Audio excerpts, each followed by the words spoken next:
حضرت شیخ ابراہیم قندوزی کی آمد۔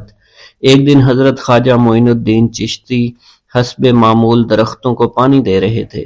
حضرت شیخ ابراہیم قندوزی گھومتے پھرتے اسی باغ کی طرف آن نکلے۔ حضرت شیخ ابراہیم قندوزی اسی آبادی میں رہا کرتے تھے جہاں آپ مقیم تھے، اور وہ اللہ عز و جل کے عشق میں اس قدر ڈوبے ہوئے تھے کہ ان پر عشق حقیقی کی وجہ سے اکثر خود فراموشی کی حالت طاری رہتی تھی۔ آبادی کے بچے اور بوڑھے انہیں مجذوب کہا کرتے تھے اور قدر کی نگاہ سے دیکھا کرتے تھے۔ جس وقت آپ کی نظر حضرت شیخ ابراہیم قندوزی پر پڑی تو سب کام چھوڑ کر آپ ان کی جانب متوجہ ہو گئے۔ آگے بڑھ کر خوش آمدید کہا اور دست مبارک کو بوسہ دیا، پھر نہایت عزت اور احترام کے ساتھ ایک سایہ دار درخت کے نیچے بٹھایا۔ ان دنوں انگوروں کا موسم تھا، کچھ پکے ہوئے خوشے بیلوں سے اتار کر آپ کی خدمت میں پیش کیے اور خود باادب ہو کر دو زانوں بیٹھ گئے۔ حضرت شیخ ابراہیم قندوزی کو حضرت خواجہ معین الدین چشتی کی مہمان نوازی کا انداز بہت پسند آیا۔ آپ کا یہ ادب بہت بھلا محسوس ہوا۔ حضرت شیخ ابراہیم قندوزی پہچان گئے کہ یہ بچہ نہایت ہونہار اور راہ حق کا متلاشی ہے۔ حضرت شیخ ابراہیم قندوزی نے اپنی جیب سے ایک کھلی کا ٹکڑا نکالا، دندان مبارک سے چبا کر خواجہ معین الدین چشتی کے دہنے مبارک میں ڈال دیا۔ وہ کھلی کا ٹکڑا شباب معرفت کا جام تھا جسے پیتے ہی آپ پر خودی کی کیفیت طاری ہو گئی اور نگاہوں سے تمام حجابات دور ہو گئے۔ آنکھوں میں نور ہی نور چھا گیا، تعینات کے حجابات سامنے سے اٹھ گئے، جوش حیرت قلب پر طاری ہو گیا، آنکھیں کھلی کی کھلی رہ گئیں۔ یہ نہیں کہا جا سکتا حضرت خواجہ معین الدین چشتی اس حالت فراموشی میں کب تک آئینہ حیرت بنے رہے۔ جب آپ کو ہوش آیا تو ساقی جام معرفت محفل سے اٹھ چکا تھا، دل قابو سے باہر ہو گیا، طبیعت پر جبر کر کے دامن صبر قرار تھام کر کے بیٹھ گئے۔ عشق میں صبر چونکہ انتہائی دشوار ہوتا ہے، لہٰذا حضرت خواجہ معین الدین چشتی کو بھی قرار نہ رہا، اور جو جلوہ آپ کو حضرت شیخ ابراہیم قندوزی دکھا چکے تھے، اس جلوہ کو دیکھنے کے بعد آپ خود پر ایک دیوانگی کی ایک کیفیت طاری ہو چکی تھی، اور دنیا اور دولت، دنیا سب حقیر اور بے وقعت دکھائی دینے لگی۔ آپ کے قلب میں عشق خداوندی جوش مارنے لگا اور قلب تمام دنیاوی آلائشوں سے پاک ہو گیا اور دنیا سے بے پرواہ ہو چکا تھا۔ جیسے جیسے وقت گزرتا گیا، حضرت خواجہ معین الدین چشتی کی دیوانگی اور وارفتگی بڑھتی چلی گئی۔ آپ نے حضرت شیخ ابراہیم قندوزی کے ہاتھوں جام معرفت پینے کے تیسرے دن ہی اپنی تمام املاک فروخت کر کے اس رقم کو راہ خدا میں خرچ کر دیا اور خود معمولی ساز راہ لیا اور اپنے وطن اور اپنے عزیز و اقارب اور رفقا کی محبت کو خیر باد کہہ کر چل دیے۔ محبوب حقیقی کے سچے عاشقوں کا یہ دستور رہا ہے کہ وہ قرب یار پانے کے لیے سب سے پہلے علوم ظاہری کا زینہ طے کیا کرتے ہیں، پھر عمل کی دشوار گزار منزلوں کو طے کر کے علوم باطنی سیکھتے ہیں، تب کہیں جا کر انہیں جلوہ محبوب دکھائی دیتا ہے۔ خواجہ معین الدین چشتی نے بھی اپنے مطلوب تک رسائی کے لیے یہی راستہ اختیار کیا۔ اس زمانہ میں ترکستان کی سرحد پر واقع سمرقند اور بخارا کے عظیم الشان دارالعلوم عالمگیر شہرت رکھتے تھے۔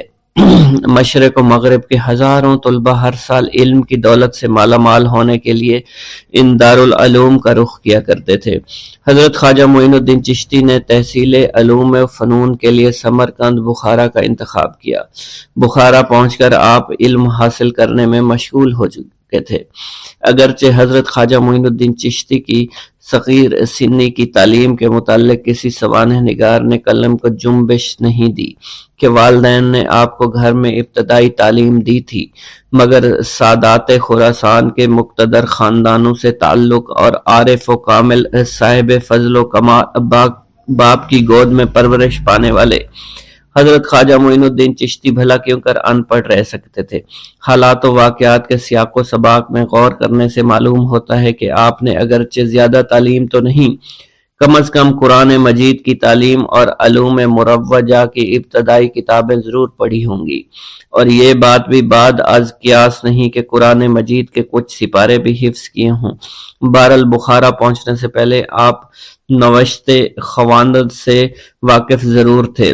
حضرت خواجہ معین الدین چشتی بخارا کے تمام علماء فضلاء کے حلقہ درس میں شریک ہوئے۔ تذکروں اور سوانح عمری کے مطالعہ سے یہ پتہ نہیں چلتا ہے کہ آپ نے کن کن اساتذہ کے سامنے زانوئے تلمند طے کیا، مگر آپ کے اساتذہ میں حضرت مولانا حسام الدین بخاری خصوصیت کے ساتھ قابل ذکر ہیں، جنہوں نے آپ کو دستار فضیلت عطا فرمائی۔ حضرت مولانا حسام الدین بخاری کی دستگاہ سے آپ نے علوم ظاہری کی تکمیل فرمائی۔ 23 سے 24 برس کی عمر میں علوم ظاہری کی تکمیل کے بعد صفائی قلب اور تزکیہ نفس کا ضروری سامان حضرت خواجہ معین الدین چشتی کو باہم پہنچ گیا تھا، مگر قلب جس تسکین کا متلاشی تھا وہ نصیب نہ ہوئی، اور جس محبوب کو جی بھر کر دیکھنے کی آرزویں دل میں چوٹکیاں لے رہی تھی اس تک ابھی رسائی نہیں ہوئی تھی۔ عشق اور مشک چھپائے نہیں چھپتا، عشق کی آگ حضرت خواجہ معین الدین چشتی کے تن اور من کو جلا رہی تھی۔ تعلیم کی ہوا نے اس آگ کے شعلوں کو اور بھی تیز کر دیا، محبت کا ذوق بڑھ رہا تھا، عشق کے جذبات بھڑک رہے تھے۔ بالآخر جب بے قراری جنون کی حد کو پہنچی، آپ جانب عراق روانہ ہوئے۔ قصبہ سبحان پہنچ کر حضرت شیخ نجم الدین کبرا سے ملاقات ہوئی، اور 15 دن آپ نے حضرت شیخ نجم الدین کبرا کے ہاں قیام فرمایا۔ سبحان سے روانہ ہو کر حضرت خواجہ معین الدین چشتی بغداد شریف روانہ ہو گئے۔ ان دنوں حضور سیدنا غوث اعظم قصبہ جبل میں تشریف فرما تھے۔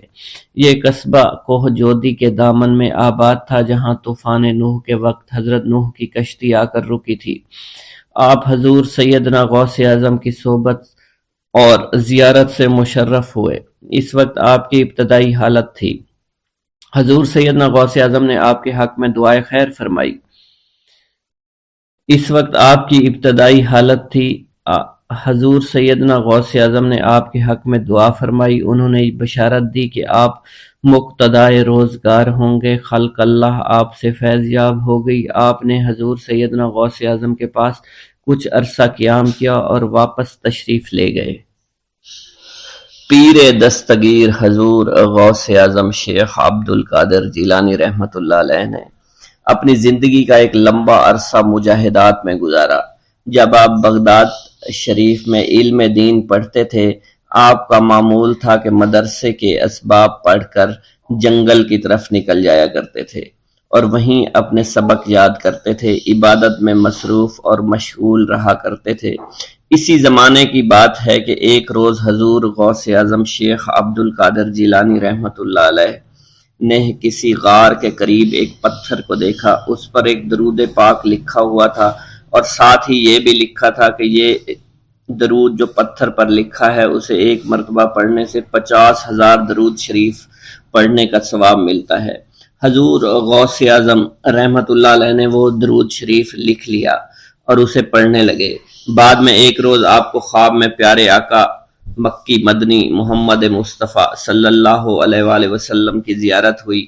آپ نے آخری نبی رسول ہاشمی صلی اللہ علیہ وسلم سے اس درود شریف کے متعلق پوچھا کہ کیا یہ وہی درود شریف ہے جس کے پڑھنے سے 50,000 درود شریف پڑھنے کا ثواب ملتا ہے؟ سرکار عالی وقار مکی مدنی تاجدار مدینہ صلی اللہ علیہ وآلہ وسلم نے فرمایا، اس درود شریف کے پڑھنے سے 50,000 کا نہیں بلکہ 70,000 درود شریف کا ثواب ملتا ہے۔ سبحان اللہ۔ اللہ پاک کے اپنے محبوب کی امت پر کرم نوازیاں دیکھی کہ جو بندہ ایک بار درود شریف پڑھے، روایت کے مطابق اسے 10 نیکیاں ملتی ہیں، 10 گناہ معاف ہوتے ہیں اور 10 درجات ہی بلند کیے جاتے ہیں۔ یہی کرم نوازی کتنی عظیم ہے کہ ایک مرتبہ درود شریف پڑھنے سے اتنا ثواب ملے۔ اس پر مزید کرم بالائے کرم کہ ایسے درود شریف بھی ہیں جنہیں صرف ایک مرتبہ پڑھنے سے صرف ایک درود شریف کا ثواب نہیں بلکہ کئی ہزار درود شریف کا ثواب ملتا ہے۔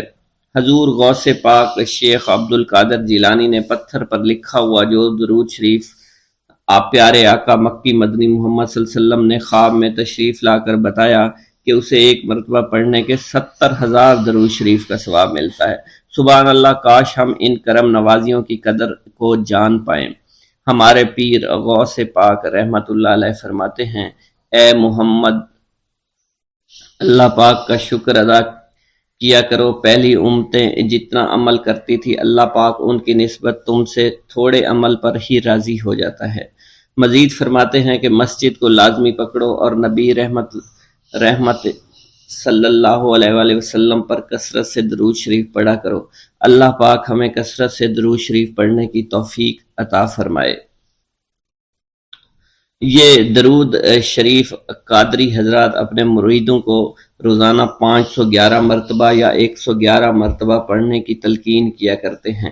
یہ درود شریف رحمت خداوندی کا خزانہ ہے، لہٰذا جو شخص اس درود شریف کو روزانہ 111 مرتبہ تاحیات پڑھتا رہے گا وہ رحمت خداوندی سے مالا مال ہو جائے گا، اور جو شخص روزانہ اس درود پاک کو کم از کم ایک بار ضرور پڑھیں اس سے ہزاروں نعمتیں حاصل ہوں گی۔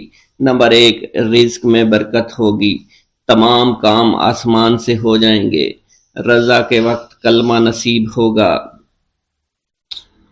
موت کے وقت جان کنی کی سختی سے محفوظ رہے گا، قبر میں وسعت ہوگی، کسی کی محتاجی نہیں رہے گی، مخلوق خدا اس سے محبت کریں گے۔ ناظرین کرام، اس سے معلوم ہوا کہ اس درود پاک اور اس سے برکت حاصل کرنے کے لیے اسے روزانہ ہمیں پڑھنا چاہیے۔ اس کے علاوہ رسول اکرم صلی اللہ علیہ وسلم کے قرب اور اس کی زیارت کے لیے بھی یہ درود شریف بہت مؤثر ہے۔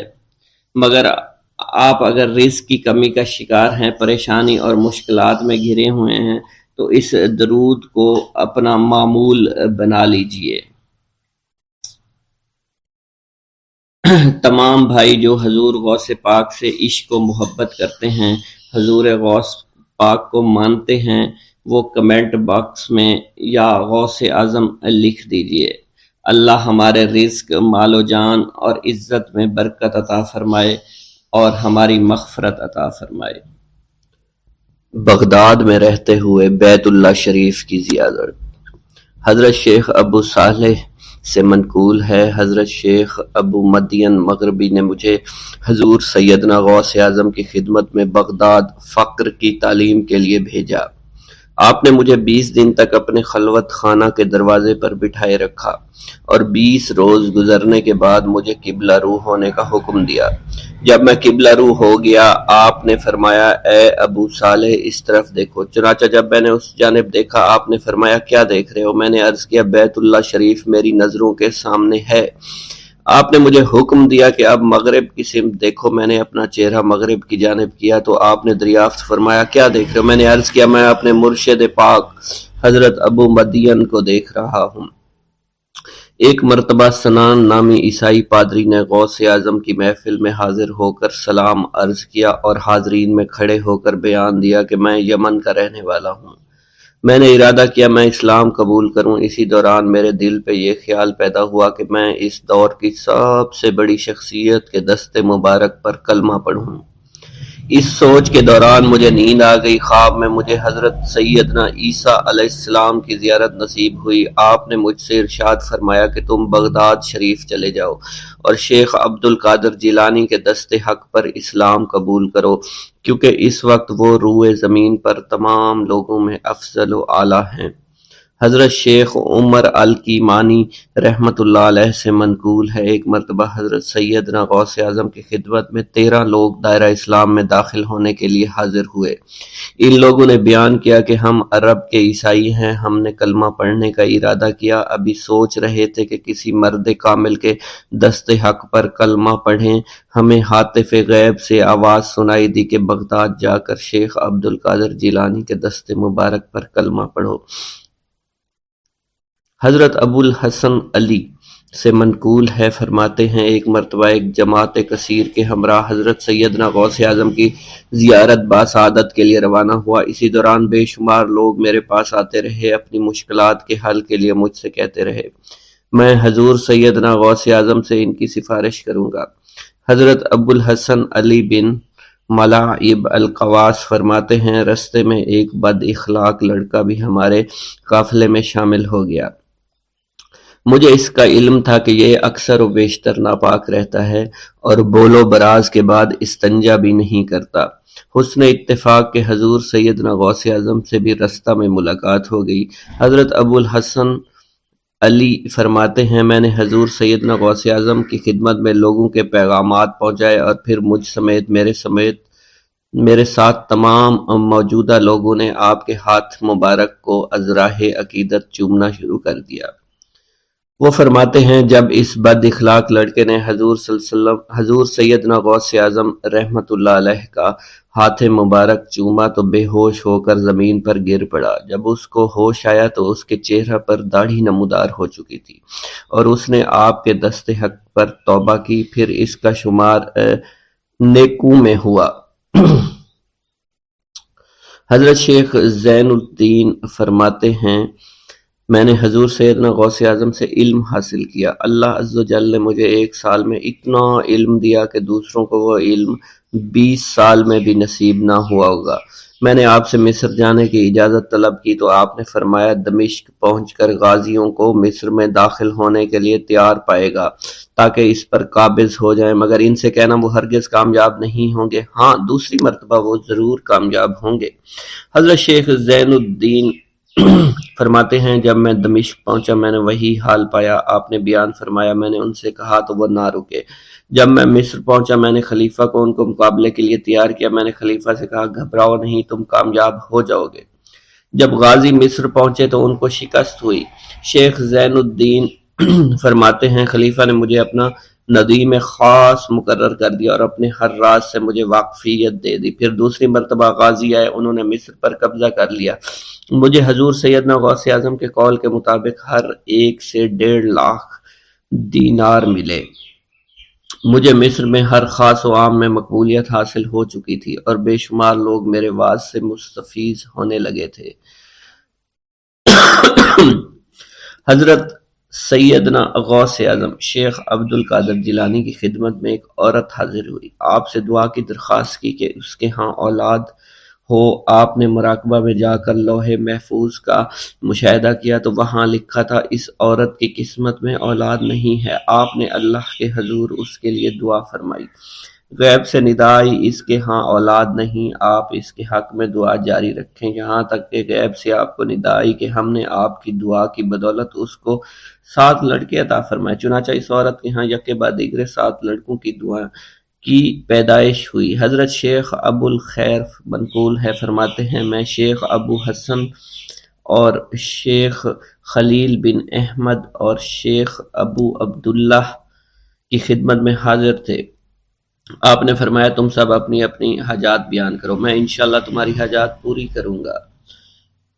شیخ ابو سعود نے کہا کہ میں ترک دنیا اختیار کرنا چاہتا ہوں۔ شیخ ابو قائد نے کہا میں مجاہدی کی قوت چاہتا ہوں۔ شیخ ابوالزاز نے کہا کہ میں خوف الہی چاہتا ہوں۔ شیخ فارسی نے کہا اللہ کے ساتھ میرا ایک حال ہے جسے میں کھو بیٹھا میں چاہتا ہوں کہ میرا وہ حال لوٹ آئے۔ شیخ جمیل نے کہا میں حفظ وقت چاہتا ہوں۔ شیخ عمر نے کہا کہ میں علم کی زیادتی چاہتا ہوں۔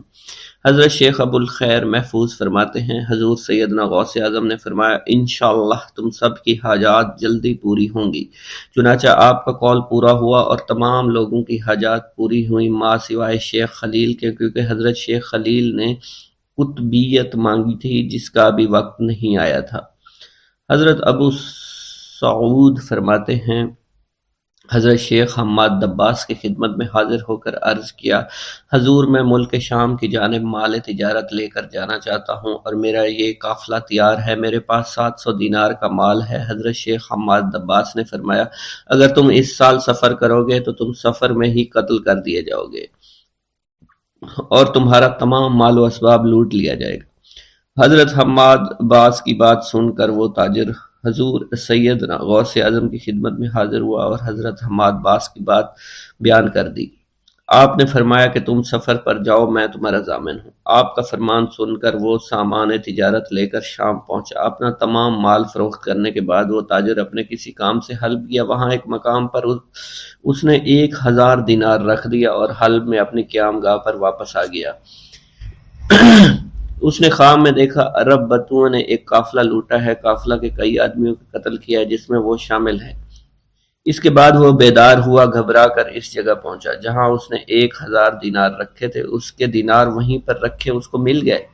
دینار لے کر واپس قیام گاہ پہنچا، بغداد شریف واپس جانے کی تیاری شروع کر دی۔ جب وہ تاجر بغداد شریف واپس پہنچا تو پہلے حضرت حماد عباس کی خدمت میں حاضر ہوا تو آپ نے فرمایا کہ تم پہلے حضور سیدنا غوث اعظم کی خدمت میں حاضر ہوا، کیونکہ وہ محبوب سبحانی ہیں۔ انہوں نے اللہ کے حضور تمہارے لیے 70 مرتبہ دعا مانگی، یہاں تک کہ تمہاری حقیقت کو خواب میں بدل دیا گیا۔ وہ تاجر آپ کی خدمت میں حاضر ہوا اور آپ نے حضرت حماد عباس کی بات کی تصدیق کی۔ ایک گاؤں کے بارے میں کہا جاتا تھا کہ جہاں قدرت کی بے پناہ نعمتیں تھیں، اللہ پاک نے وہاں کے لوگوں کو مالا مال کیا ہوا تھا۔ ایسی نعمتیں کہ جن نعمتوں کو دیکھ کر انسان اکثر مغرور ہو جایا کرتے ہیں، مگر وہاں پر کچھ مسلمان تھے، اور سب سے بڑی اور بری بات یہ تھی کہ وہاں کے تمام لوگ کافر تھے۔ وہ کفار اپنی دولت پر بہت فخر کیا کرتے تھے، کیونکہ ان میں ہر ایک انسان بہت دولت مند تھا۔ ہر ایک کے پاس بے بہا پیسے تھے، کسی کو پیسوں کی کمی نہیں تھی۔ وہاں کے سردار کی ایک اکلوتی بیٹی تھی جس کو سردار بے پناہ پیار کرتا تھا۔ اس سردار کی بیٹی بے پناہ مغرور، ظالم، گھمنڈی تھی۔ وہاں پر غریب لوگ صرف مسلمان ہی تھے، تمام کافر ایک دوسرے کی مدد کیا کرتے تھے، لیکن مسلمانوں کی مدد کرنے والا وہاں پر کوئی نہ تھا۔ وہاں پر انہیں کوئی دیکھنے والا نہ تھا۔ سردار کی بیٹی کو کالے جادو میں خوب مہارت حاصل تھی، اور وہ جادو کی وجہ سے وہاں پر رہنے والے غریبوں پر بہت ظلم کیا کرتی تھی۔ تمام مسلمان اس سے بے حد پریشان تھے، اور وہ لوگوں کو غلام بناتی اور مزدور بناتی تھی۔ اگر ان میں کوئی اس کی بات نہ مانتا تو اس کو قیدی بنا کر اپنے اشاروں پر نچایا کرتی تھی۔ اس بستی میں چونکہ اکا دکا مسلمان تھے جن کا کوئی پرسان حال نہیں تھا، کوئی بھی ان کو بچانے والا نہیں تھا۔ جب وہ سردار کی بیٹی کے ظلم حد سے بڑھ گئے تو مسلمانوں میں سے ایک بوڑھے شخص نے اللہ کے حضور گڑ گڑا کر دعائیں کی، اے اللہ، ہمارے چند نسلیں جو یہاں پر بچی ہوئی ہیں، ان نسلوں کو تو بچا لے۔ یہ سردار کی بیٹی جس نے ہمارا جینا دشوار کر رکھا ہے، یہاں کوئی بھی انسان ہمارا حال نہیں پوچھتا، اور نہ ہی ہمارے پاس مال و دولت ہے، اور نہ ہی ہمارے پاس جسمانی طاقت بچی ہے۔ یا اللہ، ہمارے لیے کوئی ایسا بندہ بھیج جو نہ صرف طاقتور ہو بلکہ اس جادوگرنی یعنی سردار کی بیٹی کو بھی ہرا سکے۔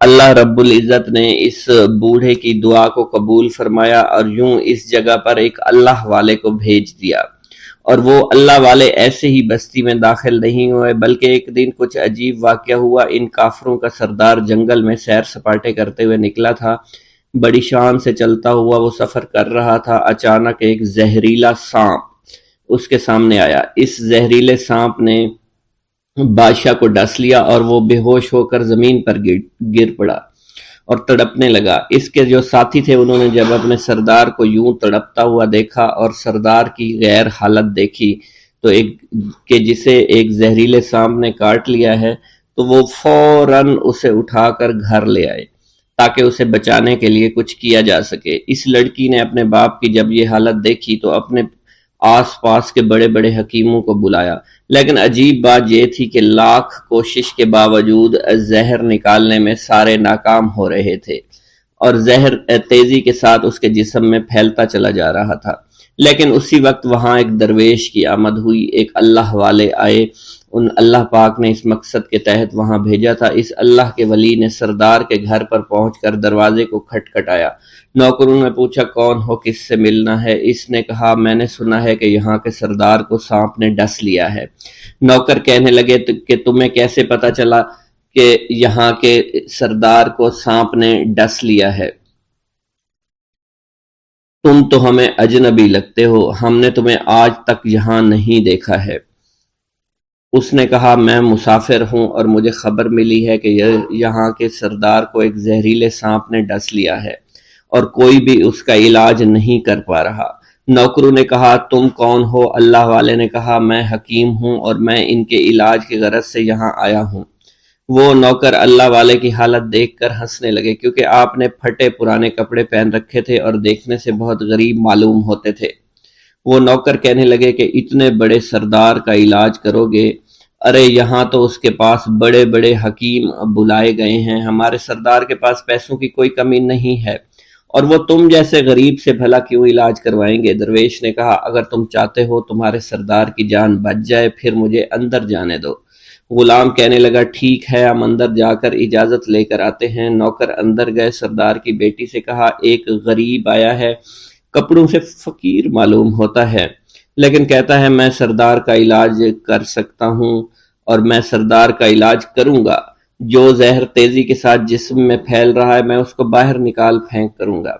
اس کی بیٹی کہنے لگی ٹھیک ہے بلا لو۔ جب وہ اللہ والے اس کے گھر کے اندر گئے تو دیکھا سردار تڑپ رہا تھا، ٹانگ کو بار بار بستر پر پٹخ رہا تھا۔ اللہ والے نے اس کے پیر کی طرف دیکھا جہاں سانپ نے اس کو کاٹا تھا، اسی جگہ اللہ والے نے تھوک دیا، فوراً وہاں سے بھاگ گئے۔ اس کے سارے سپاہی اس کی بیٹی دیکھ کر حیران رہ گئے کہ یہ بھلا کون سا دیوانہ ہے، کمرے میں آیا علاج کی بجائے اسی جگہ پر تھوک دیا جہاں صرف کاٹا تھا اور بھاگ بھی گیا، اس کو کوئی گرفتار نہیں کر سکا۔ سردار کی بیٹی غصے میں ٹل ملا اٹھی کہ اس نے جو گستاخی کی ہے اس کی کوئی بات نہیں،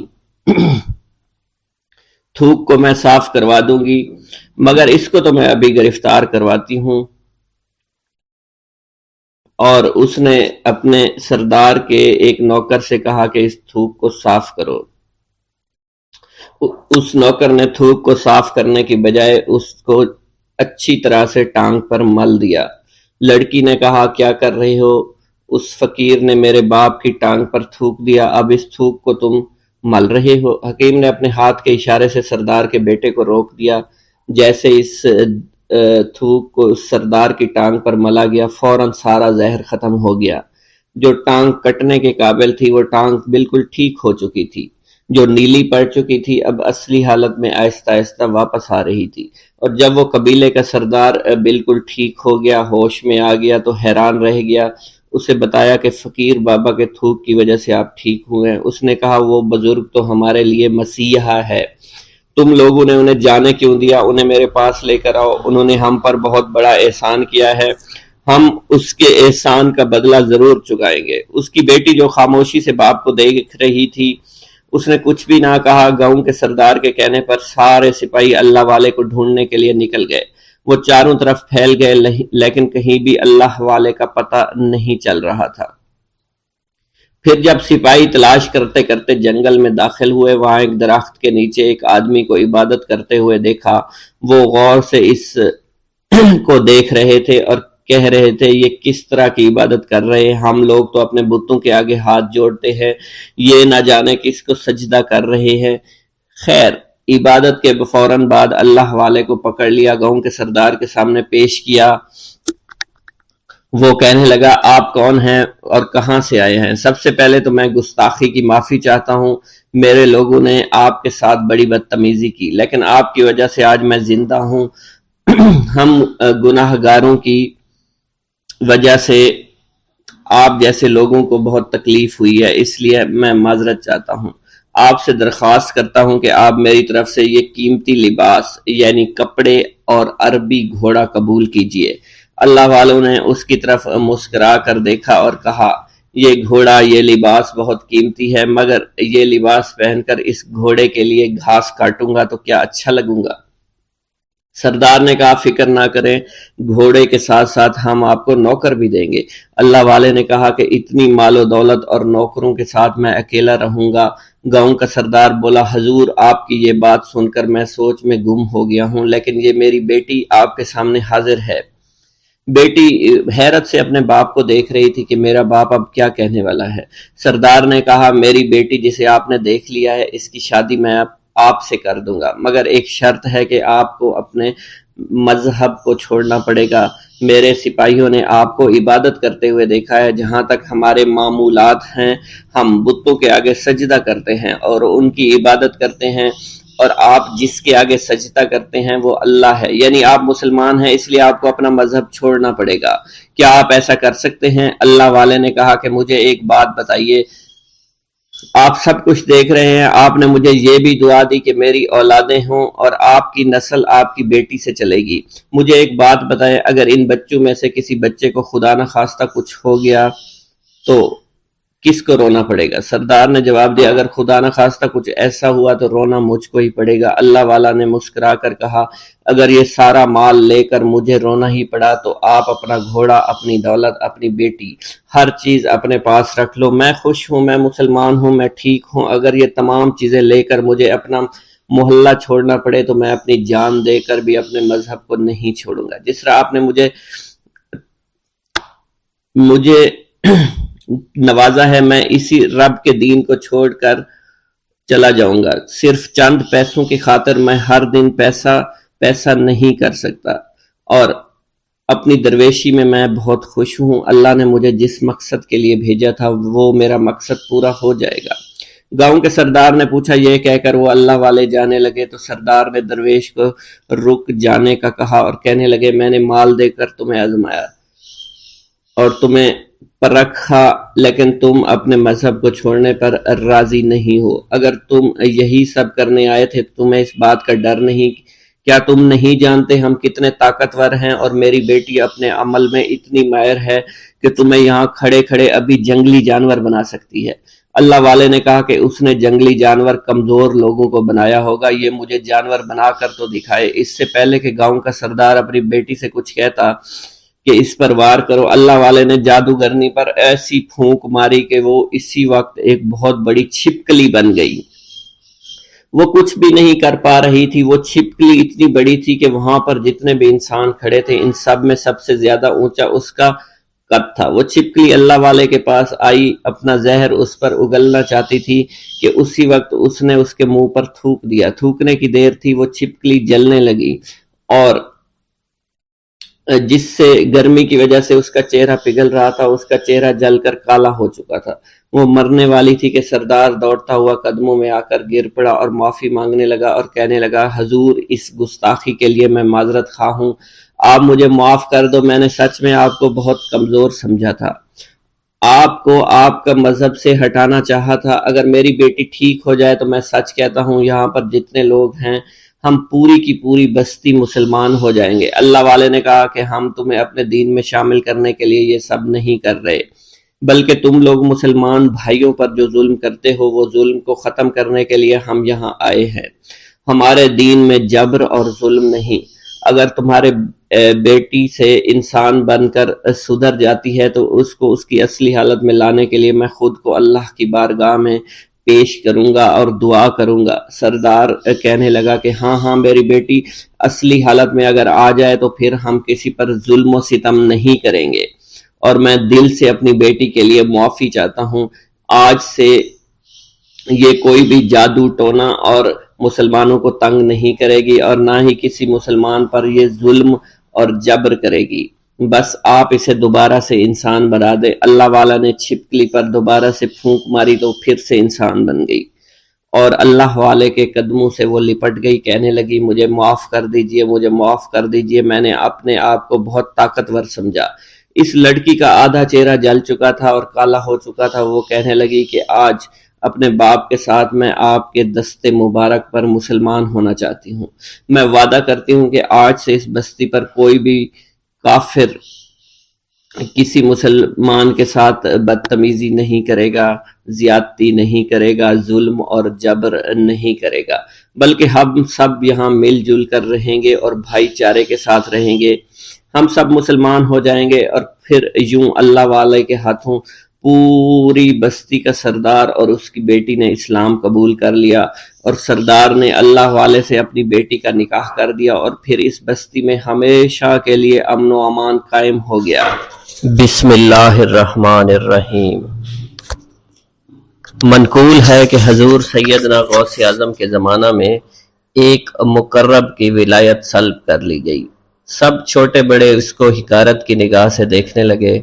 اس نے 360 اولیاء اللہ سے التجا کی کہ وہ اس کے حق میں دعا فرمائیں، لیکن اس کا نام لوح محفوظ پر اشتیاق کی فہرست میں لکھ دیا گیا۔ ان اولیاء اللہ نے اس کو بتایا کہ تم کامیاب نہیں ہوں گے۔ اس کے چہرے کا رنگ سیاہ پڑ گیا۔ اس شخص نے حضور سیدنا غوث اعظم شیخ عبد القادر جیلانی کی خدمت میں حاضر ہو کر دعا کی درخواست کی۔ آپ نے فرمایا تم اللہ عز و جل کی بارگاہ میں مردود ہو گئے ہو، مگر میں تمہیں اللہ کے اذن میں مقبول بنا سکتا ہوں۔ پھر حضور سیدنا غوث اعظم نے اس کے لیے بارگاہ الہی میں دعا فرمائی تو غیب سے ندا آئی، کیا تمہیں معلوم ہے کہ تم سے پہلے بھی 360 اولیاء اللہ اس کے لیے سفارش کر چکے ہیں، لیکن اس کا نام لوح محفوظ پر اشتیاق کی فہرست میں لکھا جا چکا ہے۔ یا الہی تو مردود کو مقبول، مقبول کو مردود بنانے پر قادر ہے۔ اگر تیری منشا یہی ہے تو نے اس کو مقبول بنانے کے لیے مجھ سے دعا کیوں کروائی؟ غیبی ندا آئی، اے عبد القادر، اسے میں نے تمہارے سپرد کیا، تم اسے جو چاہے بنا دو۔ چنانچہ آپ کی دعا سے وہ پھر سے بارگاہ الہی میں مقبول ہو گیا۔ حضرت شیخ ابو صالح سے منقول ہے، حضرت شیخ ابو مدین مغربی نے مجھے حضور سیدنا غوث اعظم شیخ عبد القادر جیلانی کی خدمت میں بغداد فقر کی تعلیم کے لیے بھیجا۔ آپ نے مجھے 20 دن تک اپنے خلوت خانہ کے دروازہ پر بٹھائے رکھا اور 20 روز گزرنے کے بعد مجھے قبلہ رو ہونے کا حکم دیا گیا۔ جب میں قبلہ رو ہو گیا آپ نے فرمایا اے ابو صالح اس طرف دیکھو۔ چنانچہ میں نے اس جانب دیکھا تو آپ نے فرمایا کیا دیکھ رہے ہو؟ میں نے عرض کیا بیت اللہ شریف میری نگاہوں کے سامنے ہے۔ آپ نے مجھے حکم دیا کہ اب مغرب کی سمت دیکھو۔ میں نے اپنا چہرہ مغرب کی جانب کیا تو آپ نے فرمایا کہ اب کیا دیکھ رہے ہو؟ میں نے عرض کیا کہ میں اپنے مرشد پاک حضرت ابو مدین کو دیکھ رہا ہوں۔ ایک مرتبہ سنان نامی عیسائی پادری نے حضور سیدنا غوث اعظم کی محفل میں حاضر ہو کر سلام عرض کیا۔ حاضرین کھڑے ہو کر بیان دیا کہ میں یمن کا رہنے والا ہوں، میں نے ارادہ کیا کہ میں اسلام قبول کروں گا۔ اسی دوران میرے دل میں خیال پیدا ہوا میں اس دور کی سب سے بہترین شخصیت کے دست مبارک پر کلمہ پڑھوں۔ اسی سوچ کے دوران مجھے نیند آ گئی۔ خواب میں مجھے حضور سیدنا عیسیٰ کی زیارت نصیب ہوئی۔ آپ علیہ السلام نے مجھ سے ارشاد فرمایا بغداد چلے جاؤ، شیخ عبد القادر کے دست حق پر اسلام قبول کرو، کیونکہ اس وقت وہ روئے زمین پر تمام لوگوں میں افضل اور اعلیٰ ہیں۔ حضرت شیخ عمر الحکیمانی سے منقول ہے، ایک مرتبہ حضور سیدنا غوث اعظم کی خدمت میں 13 لوگ دائرہ اسلام میں داخل ہونے کے لیے حاضر ہوئے۔ ان لوگوں نے بیان کیا کہ ہم عرب کے عیسائی ہیں اور ہم نے کلمہ پڑھنے کا ارادہ کر لیا ہے۔ ابھی یہ سوچ ہی رہے تھے کہ کس مرد کامل کے دست حق پر کلمہ پڑھیں گے، ہمیں ہاتف غیب سے آواز سنائی دی کہ بغداد جا کر شیخ عبد القادر جیلانی کے دست مبارک پر کلمہ پڑھو۔ حضرت شیخ زین الدین ابو الحسن علی بن ابی طاہر سے مروی ہے، فرماتے ہیں میں نے حضور سیدنا غوث اعظم سے علم حاصل کیا۔ اللہ عز و جل نے مجھے 1 سال میں اتنا علم دیا کہ دوسروں کو وہ علم 20 سال میں بھی نصیب نہ ہوا ہوگا۔ میں نے آپ سے مصر جانے کی اجازت طلب کی۔ آپ نے فرمایا تو دمشق پہنچ کر غازیوں کو مصر میں داخل ہونے کے لیے تیار پائے گا تاکہ اس پر قبضہ ہو جائے، مگر ان سے کہنا کہ وہ ہرگز کامیاب نہ ہوں گے، ہاں دوسری مرتبہ وہ کامیاب ہو جائیں گے۔ حضرت شیخ زین الدین فرماتے ہیں جب میں دمشق پہنچا میں نے وہی حال پایا جو آپ نے بیان فرمایا تھا۔ میں نے ان سے کہا تو وہیں نہ رکے۔ جب میں مصر پہنچا تو میں نے خلیفہ کو ان کو مقابلے کے لیے تیار پایا۔ میں نے خلیفہ سے کہا گھبراؤ نہیں، کامیاب ہو جاؤ گے۔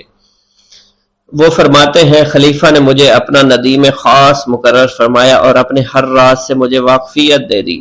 پھر دوسری مرتبہ غازی آئے، انہوں نے مصر پر قبضہ کر لیا۔ مجھے حضور سیدنا غوث کے قول کے مطابق ہر ایک سے 1.5 لاکھ دینار ملے۔ مجھے مصر میں ہر خاص و عام میں مقبولیت حاصل ہوئی اور بے شمار لوگ میرے واس سے مستفید ہونے لگے۔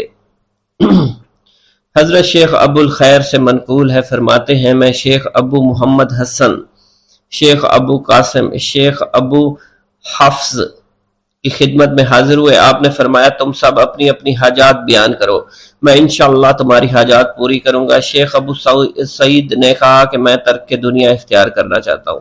شیخ ابن قائد وانی نے کہا کہ مجھے مجاہدے کی قوت عطا کر دیجئے۔ شیخ بزاز نے کہا خوف الہی چاہتا ہوں۔ شیخ فارسی نے کہا اللہ کے ساتھ میرا ایک حال ہے جسے میں کھو بیٹھا ہوں، چاہتا ہوں میرا وہ حال لوٹ آئے۔ شیخ جمیل نے کہا میں حفظ کرنا چاہتا ہوں۔ شیخ عمر نے کہا میں علم کی زیادتی چاہتا ہوں۔ شیخ خلیل نے کہا میں چاہتا ہوں مجھے موت نہ آئے، یہاں تک کہ مجھے مقام قطبیت پر فائز کیا جائے۔ شیخ ابو البرکات نے کہا کہ میں محبت الہی میں استغراق چاہتا ہوں۔ شیخ ابو عبداللہ نے کہا کہ میں نائب وزیر بننا چاہتا ہوں۔ شیخ ابو مفتوح نے کہا کہ میں خلیفہ کے گھر کا استاد بننا چاہتا ہوں۔ حضرت شیخ ابو الخیر فرماتے ہیں حضور سیدنا غوث اعظم نے فرمایا انشاءاللہ تم سب کی حاجات جلد پوری ہوں گی۔ چنانچہ آپ کا قول پورا ہوا اور تمام لوگوں کی حاجات پوری ہوئیں ماں سوائے شیخ خلیل کے، کیونکہ حضرت شیخ خلیل نے قطبیت مانگی تھی جس کا وقت ابھی نہیں آیا تھا۔ حضرت ابو السعد عبداللہ سے مروی ہے کہ میری کنواری بیٹی فاطمہ گھر کی چھت پر چڑھی تو اسے کوئی چیز اٹھا کر لے گئی۔ اس وقت میری بیٹی کی عمر 16 برس تھی۔ میں حضور سیدنا غوث اعظم شیخ عبد القادر جیلانی کی خدمت میں حاضر ہوا اور سارا ماجرا ان کے گوش گزار کر دیا۔ آپ نے فرمایا تم آج رات کو کرخ کے ویرانے میں جاؤ اور تل خمس 5واں ٹیلا کے پاس جا کر بیٹھ جاؤ اور اپنے ارد گرد دائرہ کھینچ لو۔ دائرہ کھینچتے وقت بسم اللہ علی نیت عبد القادر کے الفاظ پڑھنا۔ جب رات بڑھے گی جنوں کے گروہ مختلف شکلوں میں تیرے نزدیک سے گزریں گے، تم انہیں دیکھ کر خوف زدہ مت ہونا۔ جب صبح ہو جائے گی تو جنوں کا بادشاہ جماعت کے ہمراہ گزرے گا، وہ تجھ سے تیری حاجت پوچھے گا، تو اسے بتانا عبد القادر نے بھیجا ہے اور میری حاجت یہ ہے۔ ابو سعید فرماتے ہیں میں نے حکم کی تعمیل کی، آپ کے فرمان کے مطابق ڈراؤنی شکلوں والے لوگ گزرے مگر دائرہ کے نزدیک کوئی نہ آ سکا، یہاں تک کہ صبح جنوں کا بادشاہ گھوڑے پر سوار ہو کر آیا، اس کے ساتھ ایک کثیر جماعت بھی تھی۔ اس نے مجھ سے کہا میری حاجت پوچھی، میں نے اسے حضور سیدنا غوث اعظم کا پیغام پہنچاتے ہوئے کہا اور اپنی حاجت بیان کی۔ میری بات سن کر وہ بادشاہ گھوڑے سے اترا، زمین کو بوسہ دیتے ہوئے دائرہ کے کنارے بیٹھ گیا۔ بادشاہ کے بیٹھتے ہوئی جماعت بھی بیٹھ گئی۔ پھر بادشاہ نے اپنی جماعت کے کچھ لوگوں کو حکم دیا جاؤ جس نے یہ کام کیا ہے اسے میرے پاس لے کر آؤ۔ چنانچہ وہ لوگ ایک سرکش جن کو پکڑ لائے جس کے ساتھ میری بیٹی بھی تھی۔ جنوں کے بادشاہ سے کہا گیا کہ یہ ملک چین کے سرکش جنوں میں سے ہے۔ بادشاہ نے اس جن کو مخاطب کرتے ہوئے کہا کہ تمہیں قطب وقت کے قدموں کے نیچے سے لڑکی اٹھانے کی جرت کیوں کر پیش ہوئی؟ اس سرکش جن نے کہا کہ میں اس لڑکی پر عاشق ہو گیا تھا۔ بادشاہ جن نے اس سرکش جن کو سر قلم کرنے کا حکم دیا اور میری بیٹی مجھے واپس لوٹا دی۔ میں نے بادشاہ جن سے کہا کہ تم نے حضور سیدنا غوث اعظم کا حکم بجا لانے میں کوئی کسر نہ چھوڑی۔ بادشاہ جن نے کہا کہ وہ گھر بیٹھے ہم جیسے سرکشوں کو دیکھ لیتے ہیں، خواہ کتنی ہی دور کیوں نہ بیٹھے ہوں۔ جب اللہ عز و جل کوئی قطب مقرر کرتا ہے تو اسے جن و انس پر قدرت عطا فرما دیتا ہے۔ تفریح الخاطر میں منقول ہے حضور سیدنا غوث اعظم کے وصال کے بعد ایک شخص جو کہ عرصہ دراز سے مرشد کامل کی تلاش میں تھا اور وہ آپ کا شورا سننے کے بعد آپ کی خدمت میں بغداد شریف پہنچا۔ جب اس شخص کو معلوم ہوا کہ آپ وصال فرما گئے ہیں تو وہ آپ کی قبر مبارک پر حاضر ہوا اور آداب زیارت بجا لایا۔ آپ اپنی قبر مبارک سے باہر تشریف لائے، اس کا ہاتھ پکڑ کر اسے سلسلہ عالیہ قادریہ میں بیعت فرما دیا اور اس کی جانب خصوصی توجہ فرمائی۔ حضرت ابو بکر ارکیمی فرماتے ہیں میں ابتدائی عمر میں شتربانی کا کام کیا کرتا تھا۔ ایک مرتبہ مجھے ایک شخص کے ساتھ حج کرنے کا اتفاق ہوا۔ اس شخص کو یہ خطرہ لاحق ہوا کہ وہ عنقریب مر جائے گا۔ اس نے مجھے ایک چادر اور 10 دینار دیے اور فرمایا یہ میری امانت، تم بغداد شریف واپس جا کر حضور سیدنا غوث اعظم شیخ عبد القادر جیلانی رحمۃ اللہ علیہ کی خدمت میں پیش کر دینا۔ حضرت ابو بکر الکیمی فرماتے ہیں کہ میں اس وصیت کے کچھ دنوں بعد اس شخص کا انتقال ہو گیا۔ میں جب بغداد شریف تشریف لایا تو لالچ میں پھنس گیا۔ میرے دل میں خیال آیا ان چیزوں کے متعلق کسی کو کچھ علم نہیں ہے، چنانچہ میں نے وہ چادر اور 10 دینار اپنے پاس رکھ لیے۔ ایک دن میں بازار سے گزر رہا تھا، میری ملاقات حضور سیدنا غوث اعظم سے ہوئی۔ میں نے آپ کو سلام کیا، آپ نے میرا ہاتھ پکڑ کر فرمایا، تم نے 10 دیناروں کے لیے بھی اللہ کا خوف نہیں کیا، میری امانت اپنے پاس رکھ لی اور میرے پاس اپنی آمد و رفت بھی ختم کر لی۔ حضرت ابو بکر ارقیمی فرماتے ہیں کہ حضور سیدنا غوث اعظم کی بات سن کر مجھ پر غشی طاری ہو گئی، اور جب مجھے ہوش آیا میں نے وہ چادر اور 10 دینار لا کر آپ کی خدمت میں پیش کیے اور معافی کا خواستگار ہوا۔ واللہ عالم۔